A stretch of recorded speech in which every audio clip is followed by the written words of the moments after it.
అన్న ఏపీలో ఇప్పుడు నెక్స్ట్ 20కి ఇలా అసెంబ్లీ స్టార్ట్ అవబోతుంది. ఇప్పుడు దాకా జగన్మోహన్ రెడ్డి గెలిచిన దగ్గర నుంచి ప్రమాణ స్వీకారానికి తప్ప ఇప్పటిదాకా అసెంబ్లీలో అడుగుపెట్టింది లేదు. మనకి ఇస్తేనే ఏది ప్రతిపక్ష హోదా ఇస్తేనే నేను అసెంబ్లీకి వస్తాననేసి జగన్మోహన్ రెడ్డి గారు అన్నారు. ఈసారైనా అసెంబ్లీకి వెళ్తారా లేదా? దాని మీద మీరేం మాట్లాడారు? అంటే ప్రతిపక్ష హోదా అనేది వైసీపీ పార్టీ అడగడం తప్పు కాదు. ఎందుకంటే 41% ఓట్ షేరింగ్ ఉందని చెప్పి వైసీపీ పార్టీ వాళ్ళు ప్రతిపక్ష హోదాను అడుగుతున్నారు. కానీ ఆల్రెడీ జనసేన పార్టీ ఆ స్థాయిలో ఉంది. 21 స్థానాలు ఉన్నాయి. సెకండ్ ప్లేస్లో జనసేన పార్టీ ఉంది. కాబట్టి జనసేన పార్టీకి ప్రతిపక్ష హోదా ఇచ్చే అవకాశాలు ఉంటాయి. అంటే టెక్నికల్గా చూస్తే వైసీపీ పార్టీకి 40% ఓటింగ్ ఉన్నా సరే టెక్నికల్గా మాత్రం అసెంబ్లీలో జనసేన పార్టీకి 21 స్థానాలు ఉన్నాయి. కాబట్టి ఖచ్చితంగా ఏదైతే ప్రతిపక్ష హోదా ఇస్తేనే వెళ్తాము అనేది కరెక్ట్ కాదు. కానీ డిమాండ్ చేయడంలో మాత్రం ఎట్టి పరిస్థితుల్లో తప్పులేదు. ఎందుకంటే వాళ్ళకున్న ఓట్ షేరింగ్ బట్టి వాళ్ళు అడుగుతున్నారు. డిమాండ్ చేయడంలో తప్పులేదు. ఆల్రెడీ గవర్నర్ గారి దగ్గరికి వెళ్ళి కలిశారు. గవర్నర్ గారి దగ్గరికి వెళ్ళి కూడా స్పీకర్కి గైడెన్స్ ఇచ్చుకొని కూడా వాళ్ళు తెచ్చుకోవచ్చు. కానీ ఆ అవకాశాలు కూడా లేవు. అంటే వచ్చే అవకాశాలు అయితే లేవు. కాబట్టి ప్రతిపక్ష హోదా ఇస్తేనే వెళ్తారనేది కూడా రాంగు.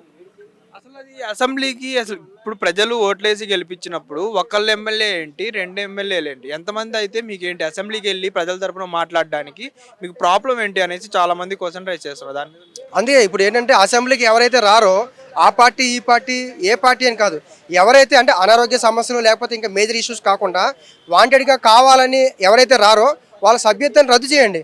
వాళ్ళ సభ్యత్వాలు రద్దు చేసి చాలామంది ఇండిపెండెంట్గా పోటీ చేశారు.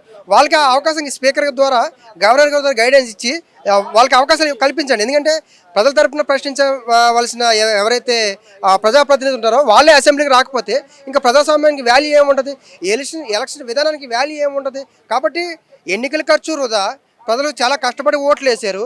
ఇదంతా చాలా రిస్క్ జరిగిన ఒక అంశము. ఇలాంటి టైంలో మేము మాకు అధికారం లేదు కాబట్టి, లేకపోతే మాకు అవకాశం లేదు కాబట్టి, లేకపోతే మాకు ప్రతిపక్ష హోదా రాలేదు కాబట్టి అని అసెంబ్లీకి వెళ్ళకపోవడం అనేది చాలా తప్పు. అంటే వాళ్ళకి ఎవరు గైడెన్స్ ఇస్తున్నారో నాకు తెలియదు.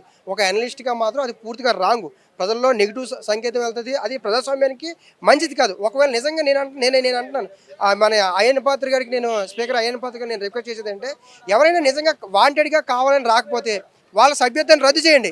ఇండిపెండెంట్గా పోటీ చేసిన వాళ్ళు చాలామంది ఉన్నారు. వాళ్ళకి ఇవ్వండి, వాళ్ళు ప్రజల తరపున ప్రశ్నిస్తారు. అంటే ప్రజాస్వామ్యం డెమోక్రసీ అనేది అక్కడ నష్టం కలిగే అవకాశం ఉంటుంది. కాబట్టి దాన్ని పూర్తిగా వ్యతిరేకిస్తాము. జగన్మోహన్ రెడ్డి గారు మాత్రమే కాదు, మిగతా వాళ్ళు ఎవరైనా సరే అసెంబ్లీకి గెలిచిన ప్రతి ఒక్క ఎమ్మెల్యే అసెంబ్లీకి వెళ్ళాలి. వెళ్ళకపోతే వాళ్ళ సభ్యతను రద్దు చేయండి.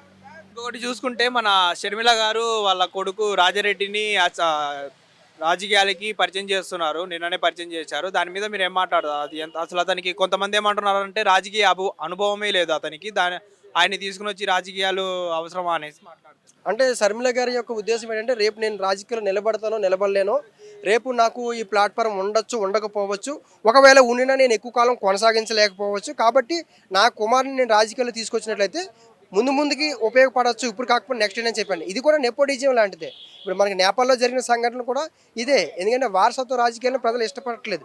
అది ఎవరిని ఎంత పెద్ద లీడర్ని కూడా ఇష్టపడట్లేదు. ప్రజాస్వామ్యబద్ధంగా ఇది ఎన్నికైతేనే తప్ప వారసత్వంగా ఎవరు స్వీకరించట్లేదు.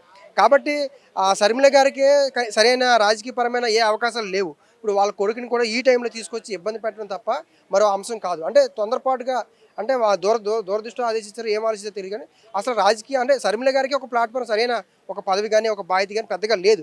ఇలాంటి టైంలో ఆ కుమారుని తీసుకొచ్చి ఇరికించడం అనేది ఒక రిస్క్ లాంటిదే. ఇప్పుడు ఇంకొకటి చూసుకుంటే నేపాల్లో ఒక ఇన్సిడెంట్ అనేది జరిగింది కదా, దాని గురించి మీరు ఏం మాట్లాడతారు? అదే నేపాల్లో జరిగిన ప్రధానమైన అంశం ఏంటి?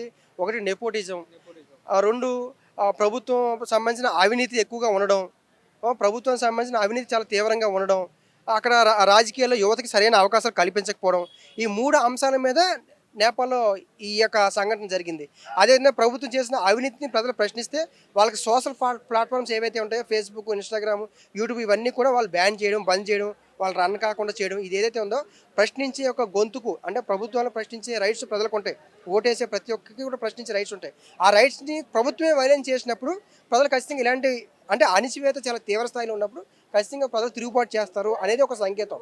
కాబట్టి రాజకీయాల్లో యువతకి ప్రధానమైన అవకాశాలు కల్పించలేనప్పుడు, ప్రభుత్వాల్లో కూడా యువకులకి ఒక భాగస్వామ్యం కల్పించలేనప్పుడు ఇలాంటి సంఘటనలు జరుగుతాయి. భారతదేశంలో కూడా ఇలాంటి సంఘటనలు జరిగే అవకాశాలు కూడా ఉండొచ్చు. ఎందుకంటే ఇప్పటికే వారసత్వం అనేది చాలా ఎక్కువ ఉంటుంది. కాబట్టి అలాంటి సమస్యలు కూడా భారతదేశంలో వచ్చే అవకాశం ఉంటుంది. ఐక్యరాజ్య సమితి కూడా ఈ అంశం మీద దృష్టి సాధిస్తారని చెప్పారు. ఐక్యరాజ్య సమితి కూడా దీన్ని ఫోకస్ చేస్తారని చెప్పారు. కాబట్టి ఖచ్చితంగా వారసత్వ రాజకీయాలకు వ్యతిరేకంగా కేవలం అందరూ ఏమన్నారంటే అక్కడ ప్రభుత్వం మీద తిరుగుబాటు చేశారు, అక్కడ అధికారుల మీద ఇచ్చేసారని చెప్తున్నారు. అది కాదు, అక్కడ నేపాల్లో ఉన్న రాజకీయ వ్యవస్థ మీద ప్రజలు తిరుగుబాటు చేశారు, యువత తిరుగుబాటు చేశారు. కాబట్టి ఖచ్చితంగా ఇది ప్రపంచవ్యాప్తంగా పాకే అవకాశం ఉంటుంది. హిట్ టీవీ యాప్, ఇందులో short news, live news, entertainment shows, movies, digital magazines తో పాటు మీ జిల్లా వార్తలను కూడా ఫ్రీగా చూడొచ్చు. ఇంకెందుకు ఆలస్యం, వెంటనే హిట్ టీవీ యాప్ ని డౌన్లోడ్ చేసుకుని ఫ్రీగా ఎంటర్టైన్మెంట్ పొందండి. Hit TV app. Hit TV app. Please download Hit TV app. Hit TV యాప్ని ఫ్రీగా డౌన్లోడ్ చేసుకొని ఎంజాయ్ చేయండి. మీకు నచ్చిన ఎంటర్టైన్మెంట్ కోసం హిట్ టీవీ యాప్ ని ఫ్రీగా డౌన్లోడ్ చేసుకుని ఎంజాయ్ చేయండి. హిట్ టీవీ యాప్ని డౌన్లోడ్ చేసుకుని ఆస్వాదించండి, ఆశీర్వదించండి. ఇంతమంది సెలబ్రిటీలు హిట్ టీవీ యాప్ ని డౌన్లోడ్ చేసుకోండి అని చెప్తున్నారంటే ఎంత మంచి యాప్ ఆలోచించండి. అమెరికా అమెరికా అమెరికా అమెరికాలో చదవాలనుకునే వాళ్ళకి విశ్వసనీయమైన పేరు మన శౌర్య కన్సల్టెన్సీ. UK లో 1 year masters. UK లో 1 year masters. 2 years work permit up to 5 years visa. Contact Saurya Consultancy. Contact 89851 89851.